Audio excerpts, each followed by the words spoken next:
Olá, no ar mais uma edição do meu programa. Sejam todos bem-vindos aqui na coluna Kelly Couto. E hoje, em edição especial, eu estou recebendo um dos maiores nomes do direito brasileiro, o jurista Dr. Ives Gandra Martins.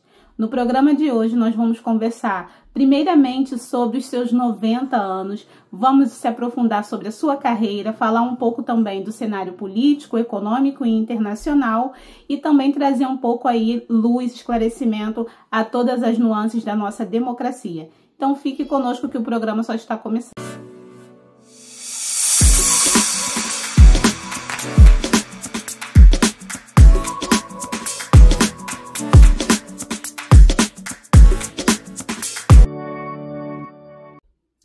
Doutor Ives, muito obrigada por nos receber, por receber a minha audiência.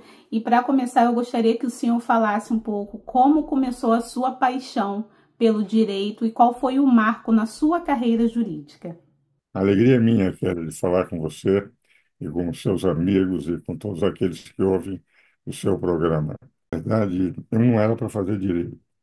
Meu pai trabalhava em perfumaria. Ele era representante de uma das maiores empresas de óleos essenciais do mundo, cuja sede era em Graz. Ele queria que eu ficasse com o negócio dele.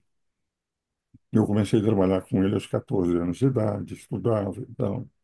Quando eu terminei o ensino médio, meu pai me mandou para a França estudar perfumaria. Com 18 anos, sozinho, fui para lá, fiquei uns 10 meses estudando perfumaria em Grasse e em Paris. Óleos essenciais na perfumaria em Grasse e produtos químicos aromáticos em Paris. Quando eu voltei, era o fim do ano de 1953, eu disse, eu quero ter um título também acadêmico. Então, eu entrei no cursinho, que eu conheci lá em minha mulher, começamos a namorar lá. E entrei na faculdade e continuei trabalhando com meu pai. Trabalhei até 5 anos com meu pai. Eu entrei na Faculdade de Direito de São Francisco, na USP aqui em São Paulo, mas fiz o curso noturno porque tinha que trabalhar durante o dia. Minha mulher entrou comigo, fez o curso de diurno. Nós nos formamos juntos, casamos durante o curso no quinto ano. E a partir do estudo de direito, eu comecei a gostar mais do direito do que da perfumaria. Eu, já no quinto ano, comecei a trabalhar e aí fiquei a vida inteira como advogado. Uns anos depois, já comecei como professor universitário. E hoje eu estou, de rigor, há 57 anos, 67 anos como advogado e 61 anos como professor universitário. Eh, eu sou titular, fui titular de Direito Constitucional na Universidade Mackenzie e sou professor emérito, um dos poucos professores eméritos da universidade. O que ocorre é o seguinte: eu sempre tive uma visão da advocacia, no decálogo que eu fiz para os meus alunos, de como deveria ser o advogado, de que nós temos uma função que é uma função das mais nobres, se não a mais nobre, de todas as profissões. Essa é a visão que eu tinha, que eu buscava passar para os meus alunos. Porque, de rigor, não há uma nação sem direito. Direito é que dá a conformação, a estrutura jurídica de convivência social, etc. E o grande defensor na democracia do direito são os advogados, não são os magistrados nem os ministérios públicos. O Ministério Público é essencialmente um acusador, aquilo que não está indo bem na sociedade, etc. O magistrado é um cidadão imparcial que não deve, inclusive, ter atuação política. Essa é a minha posição. Agora, nas democracias, quem exerce o direito de defesa, que é o mais importante na democracia, nós temos sempre aqueles que estão no poder e aqueles que são oposição. E o debate, o diálogo é fundamental numa democracia. E a defesa, muitas vezes, daqueles que estão na oposição, que são perseguidos pela situação, se faz através dos advogados. Então, eu procuro mostrar a beleza da profissão. E é evidente que na minha profissão eu sempre tive essa posição, não tinha receio de criticar, às vezes, os meus amigos do Poder Judiciário. Fui convidada para ser desembargador na época que eles que indicavam, não aceitei, essa é a minha vocação. Não tenho vocação de acusador, E se eu fizesse minha justiça como juiz, ia ficar com um problema de consciência a vida inteira. Como advogado, não, me sinto uma função numa democracia extremamente importante.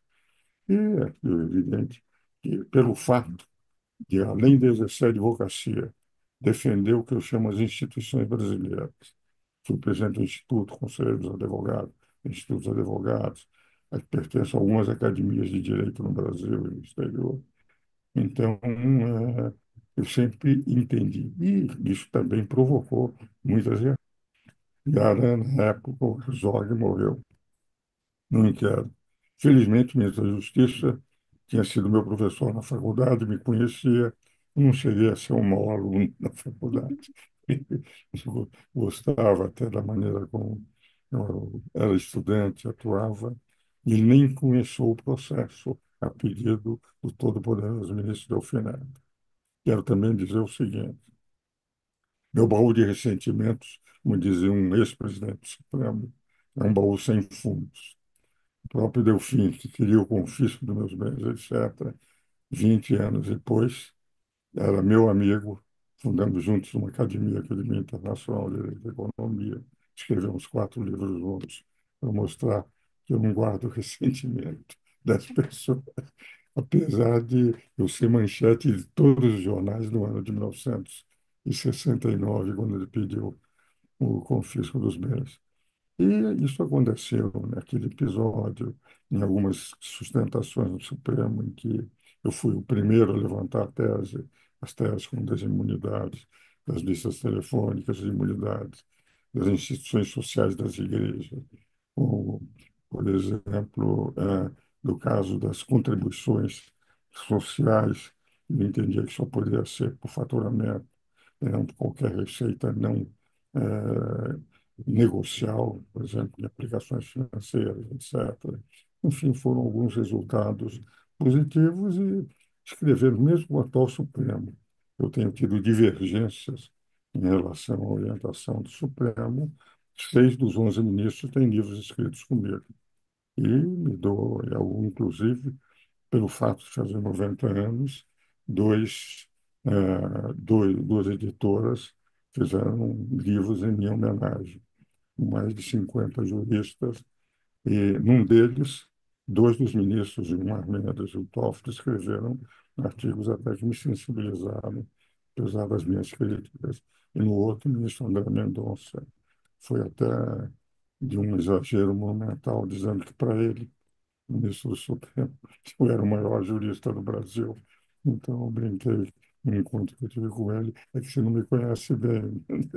Me dou bem com eles, admiro-os como jurista, considero idôneos, mas na prática eu tenho uma visão da Constituinte que eu vivi aqueles 20 meses de Constituinte, comentei com o Celso a Constituição em 10 mil páginas, aí mesmo nos Estados Unidos, eu me dava bem com o ministro Kennedy, a Justice Kennedy e o Justice Scalia, entende? Eu sou mais ou menos na linha deles, do Kennedy no constitucionalismo e não Scalia no originalismo jurídico. Não aceito muito essa invasão da competência de outros poderes que hoje o Supremo está admitindo e repetidas vezes fazendo. Então, com todo o respeito, admiração e relação positiva, boa, com os ministros, eu não escondo o meu pensamento. Nunca agrido pessoas, mas defendo ideias. Doutor, o senhor é considerado um dos maiores estudiosos da Constituição, inclusive autor de livros, professor emérito de universidade.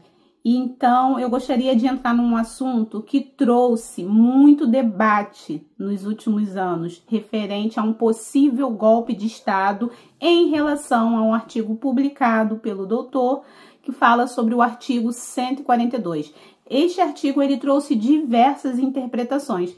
Então, eu gostaria que o senhor dissesse como o senhor avalia isso. Todos aqueles que interpretaram, entendendo que eu permitiria intervenção militar, não leram o que eu escrevi.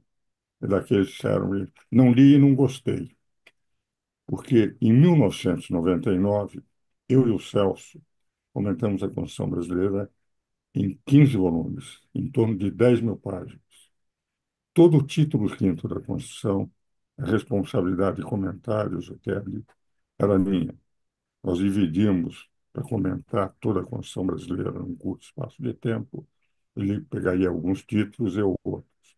O título da defesa do Estado, das instituições democráticas do Estado, ficou comigo, porque é o que tratava do Estado de sítio, do Estado de defesa, das Forças Armadas e das polícias.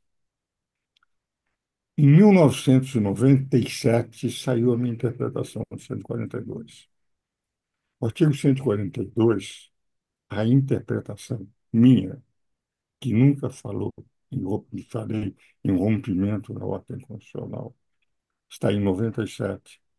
Num livro de 2014, que eu editei em homenagem ao ministro Gilmar Mendes, em que eu escrevi sobre o 142, e nas aulas que eu dei na Escola de Comando do Estado-Maior do Exército, os coronéis que iam ser generais sobre o direito constitucional.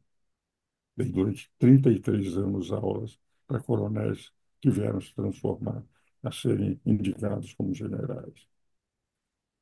O que ocorreu na Constituição? Quando se discutiu o artigo 142, o PT, o partido do presidente Lula, entendia que a Constituição só poderia ser, as Forças Armadas só poderiam ter uma função, a defesa da pátria. Mas havia uma pressão de conservadores, dos próprios militares, que isto ia prejudicar um trabalho que as Forças Armadas haviam fazendo. Por exemplo, toda a integração nacional, com hospitais, escolas nas fronteiras do Brasil, na Amazônia, etc. Um trabalho que não era só de ficar esperando que viesse o inimigo para defender, mas de integração nacional. Então, saiu a redação do 142, em que o PT foi derrotado. O senador Fernando Henrique Cardoso, que viria a ser presidente do Brasil, apresentou a resposta alternativa. A resposta alternativa, ele diz que caberia às Forças Armadas, em primeiro lugar, a defesa da pátria, que todos estavam de acordo. A segunda, a defesa das instituições, o que vale dizer, internamente para garantir as instituições. E a terceira, para garantir a lei e a ordem por solicitação de qualquer poder. Esse garantir a lei e a ordem, qual foi a interpretação que eu dei em 97? E reiterei em artigos, inclusive durante a campanha do presidente Lula, dizendo que não havia risco nenhum de golpe de Estado no Brasil, que é zero multiplicado. Algo que também fiz um depoimento numa audiência pública no Congresso Nacional, de que, em primeiro lugar, era um dispositivo que dificilmente seria utilizado, porque precisaria um poder solicitar, e esse poder só poderia ser o legislativo e executivo. Porque o presidente da República, que é o chefe das Forças Armadas, não poderia solicitar e ele mesmo julgar. Então, se viesse a solicitar para as Forças Armadas um dos poderes num conflito insolucionável, eu achava que havia mecanismos da Constituição para solucionar, um podia ou o judiciário ou o legislativo, e eu sempre dizia, é um dispositivo que foi colocado para segurança para nunca ser usado. Dava até um exemplo nos artigos e nas palestras que dei. O De Gaulle, quando começou os seus ensaios atômicos de bomba atômica, um dos jornalistas perguntou ao ex-presidente da França o seguinte: mas o senhor acredita que, tendo força atômica, o senhor vai derrotar os Estados Unidos ou a Rússia? E já tinha. Ele disse: não, não vou derrotar, eu perderia a guerra. Mas eu causaria tal estragos que o meu força, que ele chamava de força de frappe, é de tal ordem que eles não entram em guerra para não terem uma vitória que seria uma vitória de pirro pelo desgaste monumental uma guerra dessa. Então eu dizia, é um dispositivo que está colocado lá para não ser utilizado, que eu duvido que um poder venha. Mas mesmo que viesse a ser utilizado, seria para uma solução pontual. Vale dizer, Executivo e legislativo. O executivo faz uma lei, o executivo diz que não quer, o judiciário diz que não quer. O legislativo quer manter por decreto, o judiciário diz que não quer. O legislativo vai para as Forças Armadas e diz: eu quero que a lei que nós fizemos, que nós aqui temos direito, eles dizem, fica a lei do legislativo. Não era nunca para romper, mas sempre para conservar. Até umas vezes, numa das aulas, eu dava e me perguntava, mas qual a diferença, então, desse dispositivo em que houve em 64? A diferença disso é muito simples. Em 64 houve um rompimento da ordem constitucional. E esse foi lá para fazer a garantia da ordem constitucional. É isso que eu escrevi, falei em conferências e artigos em livros. Distorceram completamente. E como eu era o único que tinha comentado 142, o resultado, cada um deu a interpretação que queria, entende? É como um sujeito que gosta de basquete e diz o seguinte: eu li o Gilles Rimet, que inventou as campeonatos mundiais, agora, então, como eu gosto mais de basquete, eu vou fazer gols com a mão, porque eu sei jogar melhor com a mão do que com o pé. Entende? Não é um jogo de futebol é com o pé, o jogo de basquete é com a mão. Então, as interpretações que foram dadas, todas elas fora do contexto, nenhuma delas com minha assinatura, e só porque constou uma vez, num, a minha vida inteira de professor no Brasil e no exterior, tenho 45 títulos acadêmicos de universidades no Brasil, na média, e no exterior, livros publicados em 21 países, e artigos em 21 países. O que acontece?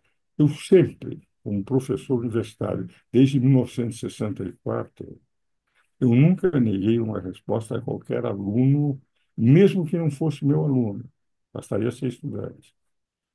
Eu tinha uma carta que eu respondia, um major que não foi meu aluno na escola de comandos estatais, eu só ensinava para coronéis, que iam ser generais, e que me perguntava a interpretação. Eu digo: olha, a interpretação é essa que eu acabo de dizer, é a interpretação. Daí, isso consta, essa carta de 2017, no celular do coronel Cid, e essa carta apenas diz o seguinte: a interpretação que eu dou, dizendo que era difícil que só num caso em que os poderes não solucionassem, um deles, o legislativo ou o judiciário, viesse a pedir as forças, pontualmente diriam dessa forma. Tanto é verdade que, apesar de constar no relatório do celular do Coronel Cid, em nenhum momento eu fui investigado ou pediram para eu dar um depoimento a esse respeito. No relatório da polícia, por quê? Em primeiro lugar, eu gostaria de ter dons proféticos, mas não tenho. Isso daquilo que disseram que em 1997, 2014, 2017, eu previa, primeiro, que o Bolsonaro seria eleito em 2019. Segundo, que haveria aquele 8 de janeiro de 2023. Precisa ser um profeta monumental e ser inspirador daquilo, sem nenhum contato com nenhum deles. Os contatos eram com os coronéis do C. E os meus artigos, durante o ano de 2022, todos mostrando que, de rigor, a interpretação correta que eu dava do 142 é que eu mantenho.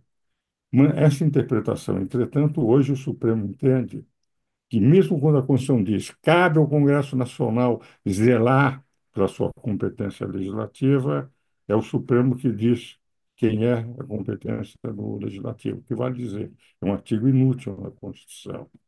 Mesmo quando a Constituição diz, 103, parágrafo 2º, que nem nas ações diretas de inconstitucional pode o Supremo legislar, tem que dizer, o Congresso está numa missão inconstitucional e é o Congresso que tem que legislar, o Congresso hoje, o Supremo, tem uma outra teoria, o regimento interno é o que dirige, não é a Constituição, eles tomam as posições que têm tomado. Eu respeito muito os ministros como juristas e aí me sinto como um professor de direito que eu sempre fui, que não esconder a minha interpretação, aquilo que eu vi durante 20 meses. Nós, com interpretações, não só nos comentários que eu fiz, mas inúmeros, um curso de direito constitucional, livros sobre direito constitucional, livros sobre comentários, pontos específicos da Constituição.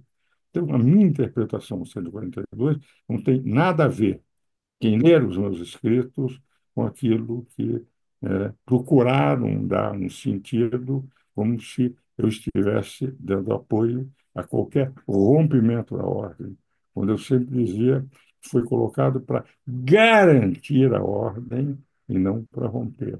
Num conflito que poderia pôr em risco a própria ordem, garantir essa ordem. Então, essa é a minha interpretação, essa é o que está nos meus escritos, e é isso que, por mais que eu diga, aqueles que não leem, não gostam, dizem, não li, não gostei, continuam repetindo.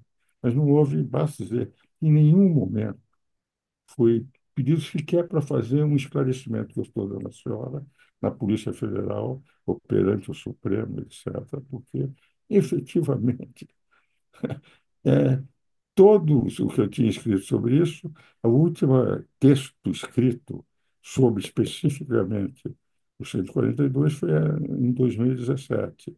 E depois, durante o ano de 2022, segundo semestre, eu, como presidente do Conselho Superior de Direito, fiz uma nota dizendo que não havia risco nenhum de golpe de Estado. Eu conheci os coronéis, em torno de 90% generais, em 2022, tinham ouvido as minhas aulas de direito constitucional, a Escola de Comando de Estado-Maior do Exército. Então, eu garantia com toda tranquilidade o risco não é. E tanto é verdade que não houve aquilo que eu disse no Congresso, aquilo que eu disse, não houve no Brasil. Basta dizer que não houve um comandante que saiu com tropas na rua. Não houve um soldado armado na rua para protestar, porque houve um grupo de baderneiros, no dia 8 de janeiro, que não tinham armas nenhuma. Nunca ouvi na história do mundo um golpe de Estado em que as armas de alguns deles eram estilingues.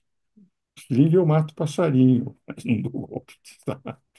Então, essa é a interpretação que a exaustão, nos meus livros, nos esclarecimentos que eu dei, nas conferências que eu tenho feito, mas aqueles que não leram continuam insistindo. Não, foi inspirador aquele que... Porque nem leram o que os constituintes fizeram. Isso que eu falei sobre o Fernando Henrique, que deu a solução daquele conflito durante a Constituinte, estão nos anais da Constituição. Quem lê os anais da Constituinte vai perceber isso que eu acabo de dizer, pessoal. Foi o Fernando Henrique que, com aquele jeito, que eu gosto muito do Fernando, ele tem um bom amigo, por isso o ex-presidente Fernando Henrique, o cuidado é que ele sempre foi um conciliador nato, Fernando Henrique. Sempre procurou soluções, entende? E, de rigor, foi ele que deu a solução e está escrito nos anais da Constituição Federal. Perfeito? Doutor Ives, aparentemente nós temos uma polarização no nosso país. Para quem não entende 100% o que significa o termo polarização, polarização significa quase que uma divisão de opiniões. Hoje nós temos muitas pessoas adeptas ao atual governo e nós temos muitas pessoas adeptas ao antigo governo. Então, aparentemente, temos uma polarização. Como o senhor enxerga isso? Qual é a sua opinião em relação a este tema? Eu acho isso muito ruim para o país. Quer dizer, em primeiro lugar, eu vejo o seguinte, que o próprio governo federal, ele incentiva a polarização. O Poder Judiciário, que poderia aproveitar para dar um tom de pacificação, eles, na verdade, têm, a meu ver, e aí vai uma divergência minha em relação aos ministros do Supremo Tribunal Federal, o fato de o Supremo Tribunal Federal prender por manifestação. A Constituição diz o seguinte: qualquer parlamentar é inviolável por qualquer palavra ou manifestação. Pelas palavras do Milhão Silveira, ele está na cadeia há 8 anos. Quer dizer, na verdade, se é qualquer, não admite exceção. O Supremo criou uma exceção ao artigo 53. Eles entendem que eles são os defensores da democracia. Eles estão fazendo o bem do Brasil. E eu acho que eles acreditam nisso porque eu os confio neles, na solidariedade moral. Mas não é a minha visão do que eu vi durante 20 meses, acompanhando a Constituinte, com livros escritos com o relator da Constituinte, Bernardo Cabral, que eu vi lá que eles criam três poderes harmônicos independentes, e não caberia o Poder Judiciário jamais legislar. O Poder Judiciário entende que eles podem legislar em defesa da democracia. Eu acho que legislar, quem pode legislar é o Congresso Nacional. Senão, a harmonia e a independência do poder deixa de existir. Segundo mim, eles entendem que eles são os defensores da economia, da democracia. Eu entendo que não. Quem é que defende a democracia é o povo, através das eleições. Soberano é o povo. Congresso Nacional é que legisla, é o primeiro dos poderes da Constituição. Nós temos o Congresso Nacional em primeiro lugar na organização dos poderes, porque lá eu tenho situação e oposição. Eu tenho em segundo lugar o executivo, que eu lá só tenho situação. Em terceiro lugar, o judiciário, que é apenas um guardião da lei, que não pode fazer. São os outros dois poderes. O artigo primeiro diz: soberano é o povo, que exerce a soberania através dos seus representantes, por eles eleitos. O poder judiciário não é eleito pelo povo. Quanto o Congresso foi eleito por 150 milhões de brasileiros, 125 compareceram e 25 milhões concordaram dos eleitores com aqueles que compareceram, o Supremo foi eleito por um homem só, é o presidente que escolhe. Então, defensor da democracia é o que eu tenho sempre dito, com todo o respeito, o máximo respeito aos ministros do Supremo Tribunal Federal. Defensor da democracia é o povo através dos poderes que o povo elegeu. O Supremo tem que respeitar a lei que ele não pode fazer, mas quem pode fazer são os outros poderes. Então, essa é a minha aula que eu sempre dei em direito constitucional, eu sempre escrevi, enfim, não tenho a qualidade dos gênios do direito, mas eu tenho uma quantidade de livros escritos muito grande e eu tenho a impressão que, até que me convençam que eu não tenho razão, eu vou continuar defendendo.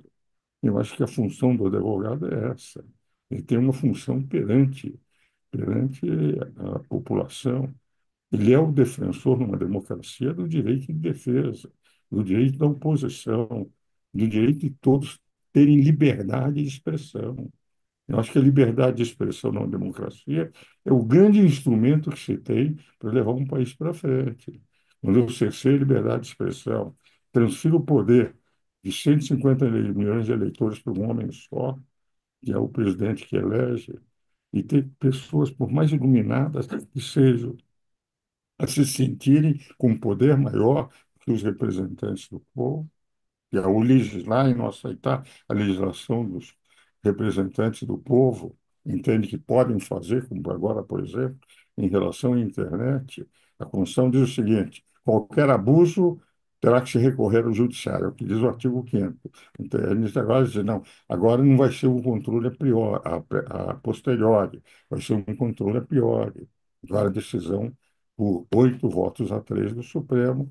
Vale dizer, as plataformas vão ter que controlar. Ora, as plataformas, no caso de dúvida, vão censurar. E se elas vão ser punidas, qualquer matéria que ponha dúvida de que eles possam ser punidas, eles não vão publicar. Então, nós estamos tendo um cerceamento de liberdade de expressão.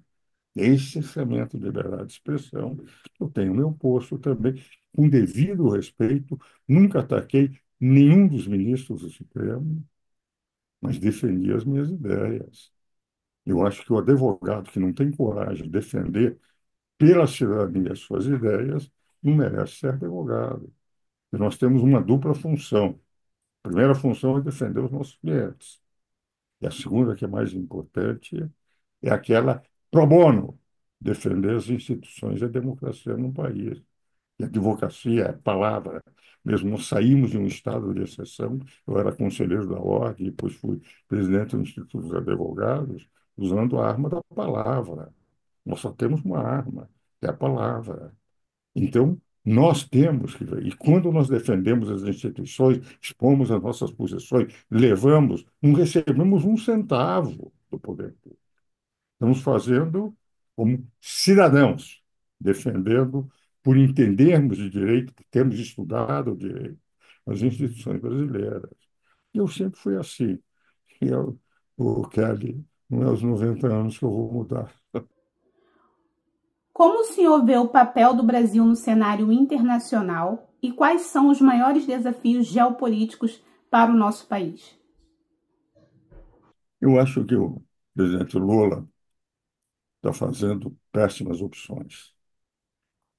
Em primeiro lugar, a nossa vocação é americana. Nós estamos num continente americano. Nós temos a OEA, são 34 países que temos na América. E nós temos uma maneira de ser diferente dos orientais. Somos um continente muito mais jovem, um continente de rigor, em que foram imigrantes da Europa que formaram a civilização que nós temos, enfim, desde o Canadá, Groenlândia até a Groenlândia dinamarquesa, mas do Canadá até a Argentina. E os 34 países que compõem a América têm uma vocação diferente, uma maneira de ser diferente. O presidente Lula está fazendo uma opção por ditaduras. Por exemplo, ele apoia o presidente Putin, diz que quer a paz na Ucrânia, e nisso também eu acho que o presidente Trump fez um erro de dar força ao presidente Putin. E para o quê? Ele fez uma guerra de conquista, está referenciando com 20% do território da Ucrânia. Quer dizer, uma invasão que era impossível de ser feita pelo próprio compromisso em relação à ONU, assumido pela Carta das Nações, no sentido de que não poderia haver mais guerras de conquista. Embora importantíssimo para o Brasil, o comércio, mas o apoio que ele dá à China, em vez de fazermos uma opção americana, ele está fazendo uma opinião que ele chama de Sul Global, mas que é dominada pela China. Quem comanda o Sul Global é a economia da China. Então, o que me parece, as ditaduras, quer dizer, todos sabem que foi uma farsa monumental que aconteceu na Venezuela. Então, nós não tínhamos que mandar um embaixador para a posse do presidente. O apoio que nós demos a Cuba, uma ditadura das mais antigas, financiamos e não recebemos o financiamento. Aqui temos muita coisa para ser financiada no Brasil, mas próprio endividamento do Brasil, e estamos com dívidas que eles não pagam. Então, essa preferência por ditaduras de esquerda, entende? Tem, ó, e agora mesmo em relação ao Irã.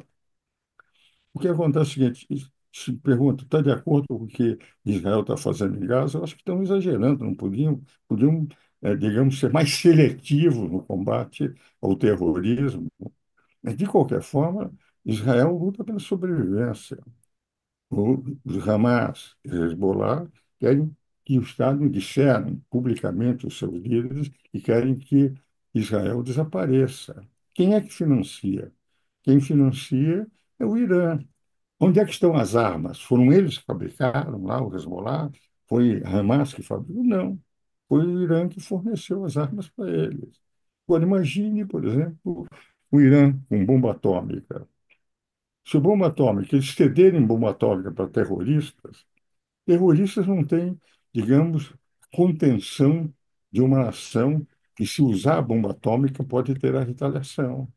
Os terroristas fazem sem ver-se, por exemplo, o que aconteceu com as torres nos Estados Unidos. Os próprios cidadãos se mataram a bem daquilo que eles consideram o ideal islâmico, etc., derrubarem as torres, cada um dos pilotos dos 4 aviões sabendo que iam morrer no momento que lançassem os aviões. O que vai dizer, eles não têm medidas. Se o Irã ceder e tiver bomba atômica e ceder bombas atômicas para os terroristas, não tenha dúvida que eles não têm uma contenção de um governo constituído. Eles utilizarão com maior tranquilidade. Mataram 1.300 pessoas com maior tranquilidade. Então, quer dizer, dar apoio ao Irã agora, como deu apoio a Hamas e Hezbollah, eu acho um erro da política internacional do Brasil. Isso tenho apresentado. Quer dizer, a nossa opção é uma opção americana, não é uma opção chinesa, não é uma opção oriental, não é uma opção de tradições milenárias de povos que estão acostumados. Nós, por exemplo, o Irã, nós estamos dando apoio a um país em que é uma ditadura e é uma ditadura em que os direitos humanos não são respeitados. As mulheres no Irã não têm, enfim, nenhuma liberdade, como o mundo moderno mostra que elas têm que ter igualdade absoluta em relação aos homens. Então, eu acho que em política internacional, com essa preferência opcional por ditaduras de esquerda, e a saída, fazendo críticas, elogios ao Irã, que forneceu armas para os grupos terroristas, foi uma opção errada do governo. Eu tenho dito isso no meu Instagram, entende, de que um ataque a pessoas, eu acho, queria que o governo Lula desse certo, mesmo apesar de não ter votado nele, porque todo, país, todo cidadão quer que o seu país dê certo, qualquer que seja o governo. Você vota numa democracia num, se ganha o outro candidato, você quer que o outro candidato dê certo para o bem do país. Mas eu acho que as opções deles estão sendo erradas, como também em matéria econômica está fazendo um absurdo.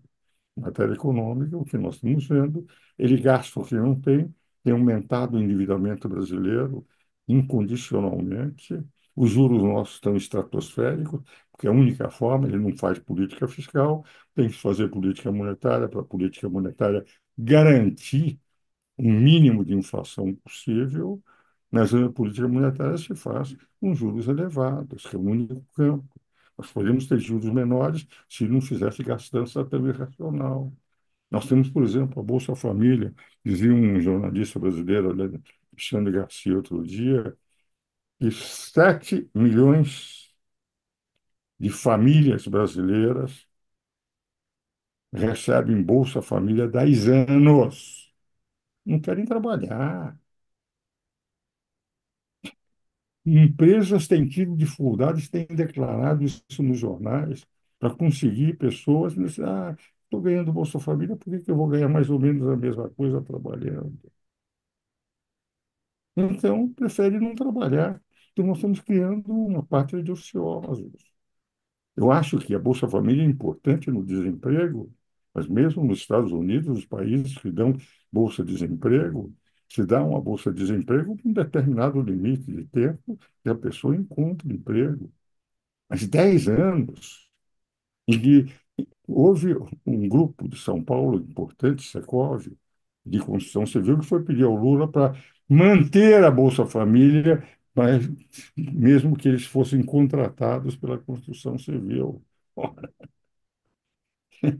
É dinheiro do contribuinte a Bolsa Família. A Bolsa Família não vem assim de filantropos que estão dispostos, vem do povo. É o povo que está pagando tributos, uma carga tributária das mais elevadas que nós possamos ter. Temos uma carga tributária hoje na ordem de 33% a 34%. Se nós considerarmos o que está em dívida por causa da impossibilidade das empresas pagarem pela carga excessiva, nós podemos considerar entre não o que foi arrecadado, mas aquilo que representa, e o endividamento, pelo contrário, do Fundo Monetário Internacional, não do governo, porque o governo considera só o déficit primário, sem o serviço da dívida. Se nós acrescentarmos o serviço da dívida, chegamos ao que o Fundo Monetário Internacional tem apresentado. Nós estamos com 88%, devemos terminar o governo Lula com 98%, se considerarmos incluído também o serviço da dívida.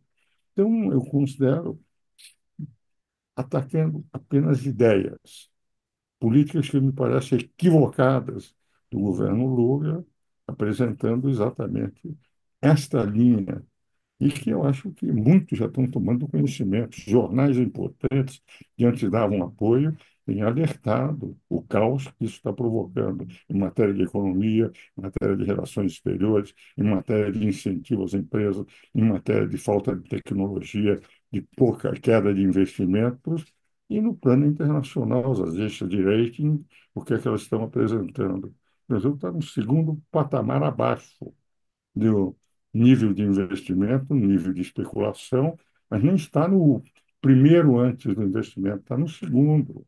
O que vai dizer, nós teremos, se melhorarmos, ainda continuar na especulação subindo um degrau. O próprio Moody's, que tinha levantado o Brasil, já baixou. Por esses dados que eu estou apresentando, são a mesma coisa. Insegurança jurídica, insegurança em relação à economia, opções erradas em nível de aliados, financiamentos errados para países socialistas, como aconteceu com a Venezuela, em Cuba, que não pagam. Então, eu tenho a sensação que, enfim, e o que está acontecendo são as agências de pesquisa. O governo Lula, duas agências, uma delas dizia estava com 40% de rejeição, outra, INSPE, estava com 43% de rejeição e 25% de aprovação. Quer dizer, o povo, é isso de pensar que nós podemos manipular, manipular, manipular. O povo lê, o povo ouve, o povo tem as redes sociais, ele quer hoje cercear ao máximo as redes sociais, e as redes sociais deram voz ao povo. E ele não quer que o povo tenha voz, porque aí é possível manipular. Agora mesmo, quis aumentar o IOF, agora um Congresso não permitiu o aumento do IOF. Estão dizendo, são os ricos que estão contra os pobres, nós somos defensores dos pobres, sem saber que, evidentemente, o IOF incidiram sobre as empresas, que as empresas têm que repassar os preços cada vez que se aumenta a tributação. Quem paga sempre é o consumidor. Qualquer economista sabe disso, mas o presidente Lula utiliza de uma forma de manipulação. Diz, não, nós estamos defendendo os pobres, eles fizeram cair porque eles são defensores dos ricos, criando, inclusive, um ambiente negativo de convivência social. Ricos contra pobres. O nós devemos fazer os dois trabalharem juntos para fazer a nação crescer. Aí estão as minhas grandes divergências. Não ficar pessoas, porque eu gostaria que o governo desse certo. E nenhum brasileiro vai gostar que um país não dê certo. Mas eu acho que todas as opções que ele tem tomado são negativas e estão refletindo nos levantamentos de pesquisas em que a desaprovação é consideravelmente maior do que a aprovação. Doutor Ives, infelizmente estamos chegando ao final de mais um episódio. Por mim, continuaria conversando com o doutor, mas nós temos um time muito curto. Então, para finalizar, eu gostaria que o doutor deixasse uma mensagem para a nossa audiência. Bem, eu vejo o seguinte, apesar do diagnóstico que eu faço, eu entendo que, normalmente, as populações hoje têm muito mais conhecimento de todos os fatos. Um livro que eu escrevi em 71, prefaciado pelo Roberto Campos terminava o seguinte: conhecer os fatos é a melhor forma de se evitar a fatalidade.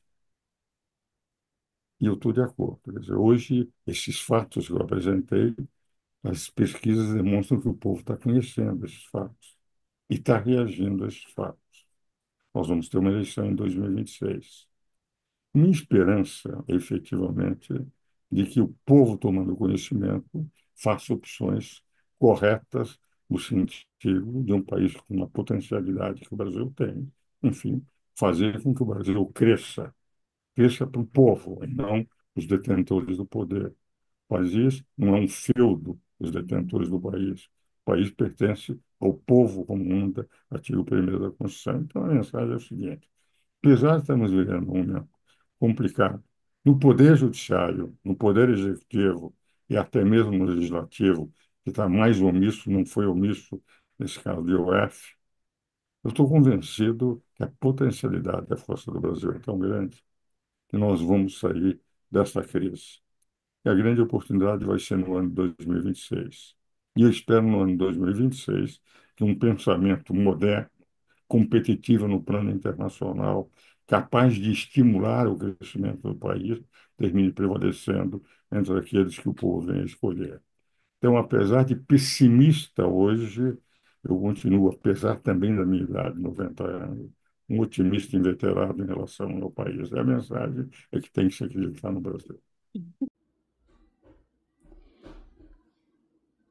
Então está aí, conversei com o Dr. Ives Gandra Martins, uma das maiores referências do direito brasileiro. Falamos sobre os seus 90 anos de vida, o seu legado, a sua trajetória profissional e, claro, trouxemos à luz várias discussões referentes à democracia, ao cenário de política, ao cenário internacional. Eu sou Kelly Couto, essa é a minha coluna de Insights e Economia Global e eu te aguardo num próximo programa. Até lá!